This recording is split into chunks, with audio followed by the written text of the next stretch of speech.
कहते हैं दोस्ती नाम का दर्जा एक भगवान से भी ऊपर होता है। वैसा ही इस कहानी में एक दोस्ती नाम के दर्जे को शर्मसार किया है। ये घटना झारखंड के धनबाद ज़िले की है, जहाँ पर एक दोस्त ने अपने ही दोस्त के साथ कुछ ऐसा कृत्य घटित किया है कि दोस्ती नाम से जो विश्वास होता है, दोस्ती नाम का एक दर्जा इतना बड़ा दर्जा होता है कि कहीं रिश्तेदारों से भी बढ़कर एक दोस्त का दर्जा होता है। और इस घटना में एक दोस्त ने खुद के दोस्त के साथ एक इतना शर्मसार करने वाली घटना को अंजाम दिया है, जिसे सुन कर के आपके रोंगटे खड़े हो जाएंगे। तो जैसा कि दोस्तों मैं आप लोगों को बता दूं, ये घटना है 5 जुलाई 2019 की, जब एक विकास नाम का लड़का अपनी शादी फिक्स हो जाने के बाद अपनी मंगेतर से बात करता है कि आप मेरे से मिलने आओ। तो उसकी मंगेतर कहती है कि चलो मैं मिलने आपसे आऊँगी। तो वो उसके यहाँ पर मिलने के लिए आती है उसकी मंगेतर। तो जब वो अपने गांव को घुमाने के लिए ले जाता है, वो अपनी मंगेतर को पूरा गांव घुमाता है। उसके बाद उसका एक दोस्त था जो कि उसको बोलता है कि आप इन्हें मेरे घर लेकर के चलो। तो उसका दोस्त है तो वो कहता है हाँ कोई बात नहीं, आपकी भाभी है तो मैं लेकर के चलता हूँ। तो जब वो अपने मंगेतर को वहाँ से उसके यहाँ लेकर जाता है, तो जो उसका दोस्त था उसने पहले से ही प्लानिंग कर रखी थी कि ऐसा ऐसा कृत्य करना है, ऐसी ऐसी घटना को अंजाम देना है। और जो उसका दोस्त था, उसके सगे चाचा और चाचा के लड़कों ने मिलकर इस घटना को अंजाम दिया।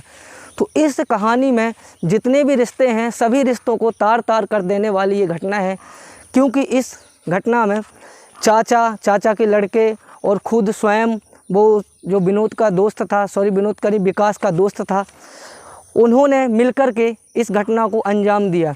जो विकास की मंगेतर थी, उसको पूरा गांव घुमाने के बाद जब वो अपने दोस्त के साथ इसको ले जाता है, तो उसके चाचा, जो उसका दोस्त था, उसके चाचा वगैरह उसको एक जंगल में बैठे हुए थे। मतलब रास्ते में एक छोटा सा जंगल पड़ता था, वहाँ पर बैठे हुए थे, ताक लगाए कि कब ये लोग निकलते हैं और कब इन घटना को हम अंजाम दें। तो जैसे ही गांव से पहले एक छोटा सा जंगल मिलता है, वहाँ पर ये तीनों पहुँचते हैं।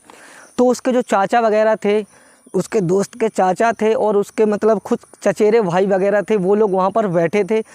तो वहाँ पर इन्होंने जो इसके दोस्त की मंगेतर थी, उसके साथ ऐसा कृत्य किया कि आप लोगों को सुनकर के आपकी रूह कांप जाएगी। जब वो अपनी मंगेतर को लेकर के जा रहा था, तो वहाँ पर गाड़ी उसने रुकवाई कि थोड़ा आप गाड़ी रोक दीजिए, मुझे वॉशरूम जाना है। तो उसके दोस्त ने बाइक को रोका, और जैसे ही बाइक को रोका तो उसके जो चाचा वगैरह थे सब लोग आ जाते हैं और विकास को पकड़ लेते हैं और उसकी काफ़ी बेरहमी से पिटाई कर देते हैं।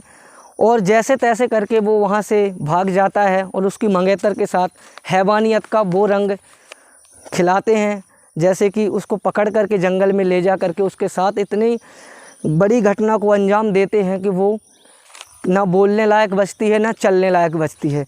जब ये 4-5 लोग मिलकर के उसके साथ हैवानियत करते हैं, बलात्कार जैसी घटना करते हैं, पांचों ने मिलकर के उसके साथ इतना बड़ा कृत्य किया।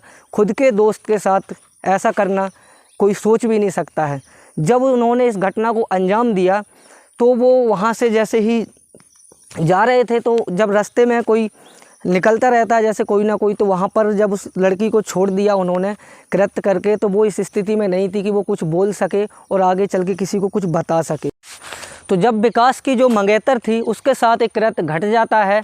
एक कृत्य घटने के बाद, जैसे कि आप लोग समझ सकते हो, एक हैवानियत का रूप ले लिया विकास का जो दोस्त था उसने, और विकास के दोस्त के खुद चाचा और चाचा के लड़के। ऐसा मानो कि जो ये कहानी है, इस कहानी में सभी रिश्तों को तार तार कर दिया। और जो उस विकास की मंगेतर थी, उसके साथ इन्होंने गैंग रेप जैसी वारदात को अंजाम दिया।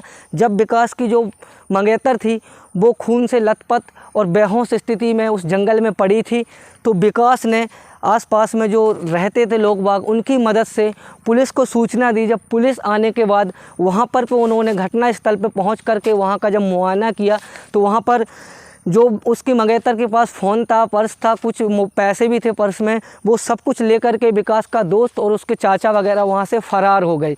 जब उसकी उस स्थिति को देखा तो वो इतनी ज़्यादा गंभीर रूप से घायल थी कि वो ना तो कुछ बोल पा रही थी, ना वहाँ से चल पा रही थी।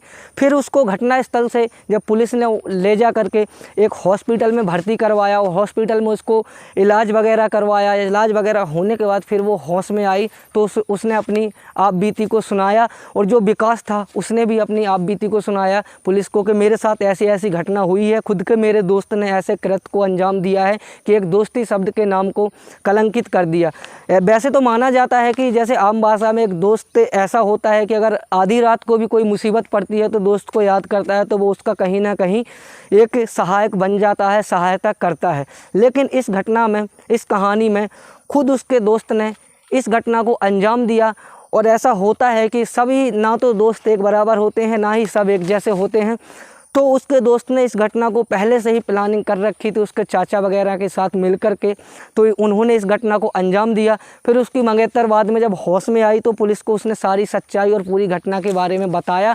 उसके बाद फिर उनके घर वालों को पता लगा तो जो पुलिस केस हुआ तो उनके ऊपर जो धाराएँ वगैरह होती हैं वो लगाई गई और उसकी मंगेतर को मतलब सेफली उसके घर भेज दिया गया। और जो विकास था, विकास ने उस दिन से एक कसम खा ली कि हम अपने मतलब जो दोस्ती यारी होती है इस नाम से वो काफ़ी दूर रहने लगा। और फिर उनके कई वर्षों बाद बीत जाने के बाद वो लोग जेल भी चले गए। जेल जाने के बाद इन लोगों की शादी वगैरह हो जाती है। फिर शादी हो जाने के बाद जैसे कि एक कलंक टाइप का लग जाता है कि इसके साथ ऐसी ऐसी घटना घटित हुई थी, तो जो गाँव होता है गाँव में भी कुछ लोग ये वार्तालाप करने लगे कि इसकी मतलब जो घरवाली है इसके साथ ऐसा ऐसा कृत्य हुआ था, इसके खुद दोस्त ने ही ऐसा किया था। ये सारे ताने सुन सुन करके विकास का कहीं ना कहीं मानसिक संतुलन बिगड़ जाता है और फिर वो फिर से पुलिस स्टेशन जाता है और अपनी जो आप बीती है वो सुनाता है कि हम गांव में भी रहते हैं तो हमें वहां पर भी इस तरीके से हमें प्रताड़ित किया जा रहा है। तो पुलिस इस पर एक्शन लेती है और जो उस एरिया का एसपी होता है वो उस गांव में जाता है और गांव वालों को समझाता है कि ये जो दरिंदगी है, कुछ हमारी समाज में ऐसे दरिंदे फैले हैं जो ऐसे कृत्य कर देते हैं, तो हमें भी उस तरीके का दरिंदा नहीं बनना चाहिए। और जो समाज में किसी के साथ भी ऐसी घटना घटित हो जाती है तो हमें उसका सहयोग करना चाहिए, सपोर्ट करना चाहिए, उसकी सहायता करनी चाहिए, ना कि उसे ताने मार मार करके उसको जो ज़िंदगी है वो नरक बनानी चाहिए। तो ऐसे ही जो पुलिस बल जाता है तो वहाँ पर समझाइश देता है, तो फिर उसके बाद गाँव वालों को समझ में आता है कि हाँ ये इसके साथ ज़रूर इतनी बड़ा कृत्य घटा है, इतनी बड़ी हैवानियत हुई है, तो इसका कहीं ना कहीं हमें सपोर्ट करना चाहिए। इसे ना कि गांव में जो तरह तरह की बातें हैं इस तरह की बातें को नहीं करना चाहिए। फिर इसके बाद फिर पुलिस चली जाती है। उसके बाद वो दोनों पति पत्नी अपने जीवन को काफ़ी सही तरीके से गुजर बसर करने लगते हैं और एक दूसरे को मतलब समझने लगते हैं और अच्छे तरीके से अपना जीवन व्यतीत करते हैं। इस कहानी में हमें ये समझ मिलती है जैसे कि किसी भी मतलब जो दोस्त वगैरह होते हैं ऐसा नहीं करना चाहिए और अपनी जो दोस्ती का दर्जा होता है भगवान से भी बड़ा होता है, तो अपनी दोस्ती को निभाएं और दोस्तों के साथ खास करके ऐसी घटना को ना करें और किसी के साथ भी ना करें, क्योंकि एक विश्वास होता है, एक इंसान से दूसरे इंसान का विश्वास ही होता है, उसी से सारी दुनिया चल रही है। तो इस स्टोरी में आप लोगों को जो भी समझ में आया हो तो सतर्क रहें, सावधान रहें। मिलते हैं अगली स्टोरी में ऐसे ही एक हैवानियत भरी स्टोरी के साथ। तब तक के लिए जय हिंद, जय भारत।